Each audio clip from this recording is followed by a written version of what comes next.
안녕하세요. 한의사 강용혁입니다. 오늘 심통부리기는 간단한 계산 문제로 시작해 보겠습니다. 나에게 10의 이익과 5의 이익이 있는 상황에서 하나만 선택해야 한다면 어떻게 할까요? 당연히 10을 선택해야겠죠. 그런데 반대로 손실이 마이너스 10과 마이너스 5가 있다고 한다면 어느 쪽을 선택해야 할까요? 당연히 마이너스 10을 손해보기보다는 마이너스 5를 선택해야 되겠죠. 너무도 간단한 문제입니다. 그런데 막상 실제 삶의 문제에서 이런 상황에 닥치면 신기하게도 많은 사람들이 이 문제를 잘 풀지 못할 때가 많습니다. 금방 마이너스 10 대신에 빨리 마이너스 5를 선택할 것 같지만 그러질 못한다는 거죠. 대신 마이너스 10은 당연히 싫다. 그런데 마이너스 5도 싫다. 내가 왜? 나는 둘 다 선택하지 않겠다. 이런 태도가 되기 쉽습니다. 결국 선택하지 못하고 계속 미루다가 마이너스 20, 마이너스 30 이런 식으로 점점 최악의 상황으로 다가가게 됩니다. 이익을 쫓는 과정에서 좀 더 큰 걸 빨리 판단하는 건 비교적 쉽게 잘 하는데 손실을 빨리 마무리하고 극복하는 과정에서는 작은 것도 손실을 보지 않으려 하고 주저주저하다가 더 크고 소중한 것을 대가로 치르는 경우들이 많습니다.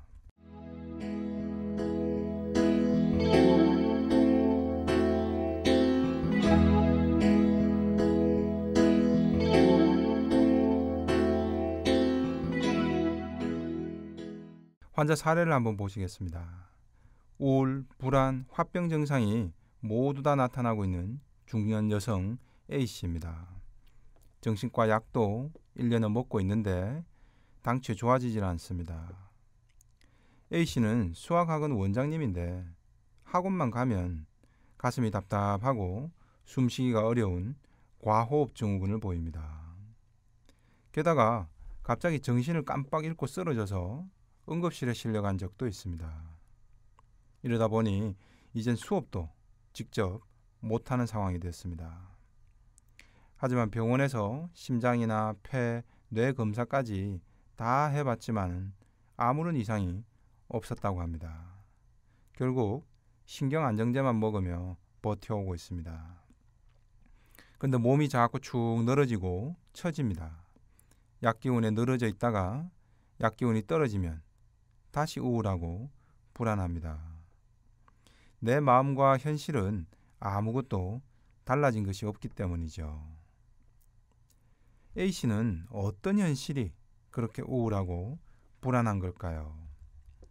A씨의 학원은 학생 한 명 한 명에 다 신경을 잘 써준다는 좋은 평판을 얻어서 늘 수강생이 꽉꽉 찬다고 합니다. 많은 경쟁 학원들이 주변에 들어왔다가 문 닫고 나가는 동안에도 A씨는 잘 버텨냈다고 합니다.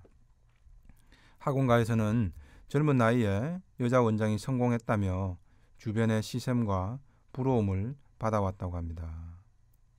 그런데 1년 전 학원에서 작은 사건 하나가 생긴 뒤 A씨는 와르르 무너졌습니다. 한 학부모가 SNS에 학원 비방글을 올렸다고 합니다. A씨 학원의 한 교사가 수업 중에 자기 아이를 때려서 큰 심적 충격을 받았다는 겁니다. 근데 자초지종을 들어보니 평소 숙제도 잘 안 하고 수업 중에 장난을 치고 산만하게 굴자 선생님이 이 아이에게 빨리 앉으라며 등짝을 한 대 툭 친 게 전부였다고 합니다. 이런 상황을 학부모는 아이 말만 듣고 폭행으로 표현해 인터넷에 올려버린 겁니다. A씨는 이런 상황을 파악하고도 동네에 안 좋은 소문이 날까봐 부랴부랴 학부모를 찾아가서 사과부터 했습니다. 이 일 이후로 A씨는 우울증과 불안장애가 나타났다는 겁니다. A씨는 지금껏 아이들 가르치는 일이 좋아서 돈 욕심 하나 없이 가르쳤는데 이 일로 다 무너졌다라고 말합니다. 이런 오해까지 받고는 너무 억울해서 그 뒤로는 일을 하기가 싫어졌다는 거죠. A씨는 자신이 늘 가면을 쓰고 살아가는 것 같다고 호소를 합니다. 진짜 내가 아닌 다른 사람으로 살아가는 것 같다고 말합니다. 아이들이나 학부모들 앞에서는 마음이 괴로워도 항상 웃는 얼굴로만 보여야 한다는 그런 상황들이 자신을 너무 지치고 힘들게 만든다는 거죠. 그런데 A씨를 진짜 지치고 힘들게 만든 결정적인 이유는 따로 있었습니다. 바로 가족 문제였습니다. A씨는 남편은 물론이고 시댁이나 친정 식구들 모두가 자신만 바라보고 있는 상황이 너무 힘들었다고 호소합니다. A씨 학원이 점점 잘 되면서 친정 아버지도 학원 버스 기사를 하고 남편은 총무를 하고 남동생은 강사를 그리고 친정엄마는 육아를 대신하고 시어머니는 집안 살림을 맡아서 하고 있습니다. A씨 입장에서 보면 자신이 열심히 해서 학원을 잘 키워서 주변 가족들 모두에게 일자리를 주고 양쪽 식구들을 다 부양하고 사는 그런 상황인 겁니다. 문제는 주변 가족들은 이런 동일한 상황을 전혀 다르게 인식한다는 겁니다. 다들 자신들이 잘해서 학원이 이만큼 성장한 것이라 여기고 있는 거죠. 그래서 가족들은 늘 A씨에게 이거 좀 해달라, 저거 좀 해달라라며 무언가를 요구하는 겁니다. 시어머니는 명품 백 좀 사달라, 남편은 차 좀 바꿔달라, 친정 부모는 조금 더 좋은 아파트로 이사가고 싶다, 남동생은 결혼과 신혼집 문제도 A씨에게 해결해 달라는 눈치를 줍니다. A씨는 그동안 누구보다 열심히 살아왔지만 그동안 사람들한테 너무 질려버린 겁니다. 산만한 아이들을 달래고 얼레서 성적을 올리는 것도, 까탈스러운 학부모들의 비위를 일일이 다 맞춰주는 과정에서도 진이 다 빠져버렸습니다. 그런 일을 겪고 있는데도 가족들은 여기저기서 자신들이 그동안 잘해서 이 학원이 이렇게 커졌으니 다들 보상만 바라고 있습니다. 그동안은 학원 키워나가는 재미로 그나마 참을 수 있었던 건데 이제는 온통 부담스러운 상황만 남은 현실을 바라보기가 너무 버거운 겁니다. 마이너스 5, 마이너스 10, 마이너스 20 여기도 저기도 온통 손실 상황을 선택하는 것만 남은 겁니다. 그래서 A씨는 아무런 선택도 하기 싫다면서 현실 도피를 하려는 무의식이 강해진 겁니다. 그게 바로 우울증과 불안장애라는 자기 삶이 뒤흔들리는 훨씬 더 큰 대가를 치르게 하고 있는 겁니다. A씨는 나는 사람들한테 싫은 소리를 참아 못하겠다라고 말합니다. 이런 분들은 스스로를 착해서라고 여기기 쉽습니다. 또 지금까지 그래 왔으니 앞으로도 그걸 못 바꾸겠고 그렇게 살아야 한다라고 버티게 됩니다. 하지만 이건 정작 자기 본심을 자기가 너무 모르는 겁니다. 주변 가족들을 향해서 부글부글 끓고 있는 자기 본심을 인정하지도 못하겠고 마냥 억누르고 참고 있는 겁니다. 대신 그렇게 화난 것도 하나도 없다는 식으로 착각하게 됩니다. 하지만 이미 몸으로 오랫동안 표출이 되고 있습니다. 온몸에서 나타나고 있는 신체 증상들이 A씨의 진짜 마음인 거죠. 자신의 속마음을 빨리 인식하고 어느 쪽이든 손실이 조금이라도 더 적은 쪽으로 빨리 선택하는 게 현명합니다. 가족들에게 받는 이익에 비해서 A씨가 감당해야 하는 무게가 너무 크다면 단호하게 그렇게 못하겠다고 말해야 하는 겁니다. 때로는 돈을 내려놓든 때로는 착하다는 소리를 듣고 싶은 체면 같은 걸 내려놓든 양심을 내려놓든 해야겠죠. 근데 A씨는 아무것도 내려놓기 싫다는 겁니다. 어느 쪽도 손실이라 마이너스 5도 마이너스 10도 선택하지 않겠다는 식입니다. 그러는 사이에 정작 자신의 몸과 마음은 병들고 자신의 삶까지도 녹슬고 있다는 걸 모르는 겁니다.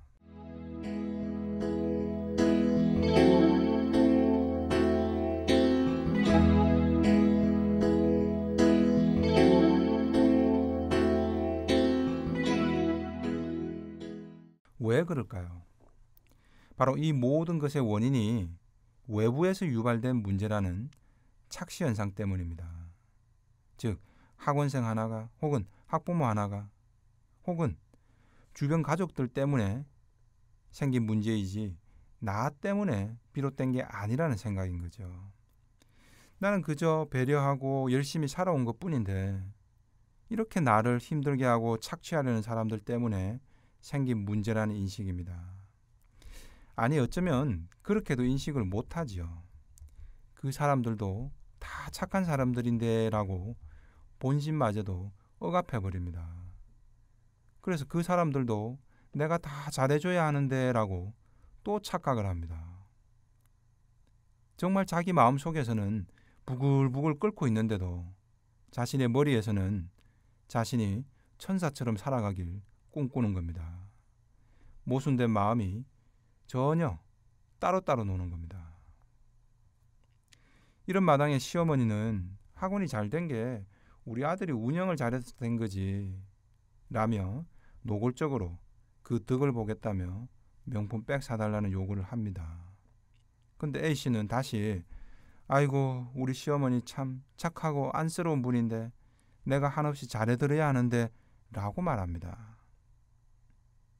A씨는 또 자기처럼 이렇게 맨날 아파하는 아내를 보는 남편은 얼마나 힘들까라며 되려 남편 걱정을 합니다.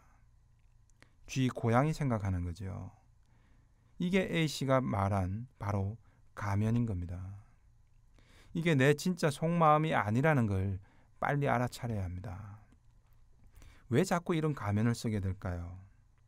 둘 다를 놓치기 싫은 마음입니다. 착한 며느리, 착한 자식, 착한 딸, 한 점 흠결도 없는 착하고 양심적인 학원 원장, 착한 아내, 착한 엄마. 사실은 이게 전부 다 A씨 욕심이라는 겁니다. 그동안 이걸 꿈꾸며 살아온 것이 꼭 나쁜 것은 아닙니다. 하지만 지금은 도저히 못 견딜 정도의 상황에 놓인 겁니다. 그렇다면 손실이 적은 것부터 하나씩 내려놔야 하는 겁니다. 내 선택으로 빨리 그 결정을 해야 고통이 줄어들겠죠.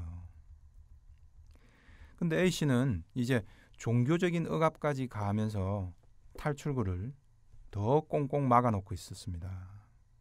A씨는 매일 아침 기도한다고 합니다.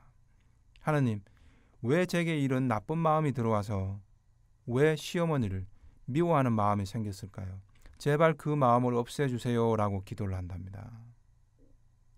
이런 상황에서도 자신이 시어머니를 미워하는 마음이 드는 게 잘못됐다는 겁니다. 돈이나 물질적인 것을 손해볼 것인가? 아니면 실리를 취하기 위해서 단호하게 대처할 것인가? 하나를 선택해야 하는데 A씨는 그 어느 쪽도 손해보기 싫다는 마음인 겁니다. 물질적인 것도 손해보기 싫고 그렇다고 물질적으로 야박하게 굴면 자신이 지금까지 참으며 지켜온 양심과 체면이 손상되는 겁니다.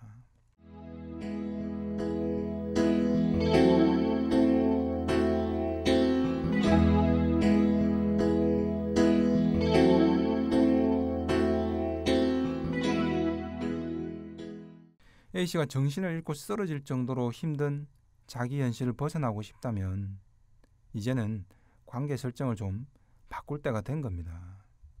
그냥 힘들어요, 그냥 버거워요 라며 자신이 결정해야 할 문제들을 신경 안정제로 도망만 칠 게 아닌 겁니다. 그러는 사이에 점점 더 많은 걸 잃고 있는 거죠. 가족이나 주변 상황이 저절로 변화해주면 참 좋겠지만 그렇게 잘 되지 않습니다. 누구나 다 자기 이익의 관점에서 아전인수식 해석을 하기 때문이죠. 자기 이익을 극대화하려고 하지 손해보고 싶어하는 사람은 없습니다. A씨는 가족 혹은 주변 상황을 대하는 습관이 변화해야 할 시기가 된 겁니다. 지금까지 그냥 맞추고 죽기 살기로 버티는 옛날 방식으로는 A씨의 몸과 마음이 도저히 못 견디는 상황인 겁니다. 실리를 위해서 때로는 내 체면이나 양심의 가책을 양보해버리든지 아니면 내 양심과 체면을 위해서 내 실리를 물질적 이익을 좀 양보를 하든지 해야 합니다. 어느 것도 양보 못하겠다는 것이 결국 내게는 가장 큰 손실을 대가로 치르게 됩니다. 그 사이에 송두리째 다 잃어버릴 상황만 점점 다가오는 겁니다. 자신이 어떤 상황인지 정리가 필요합니다.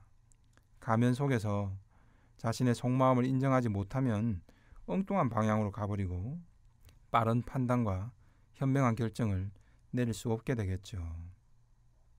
우리 인생에서 항상 밝은 날만 있을 수는 없습니다.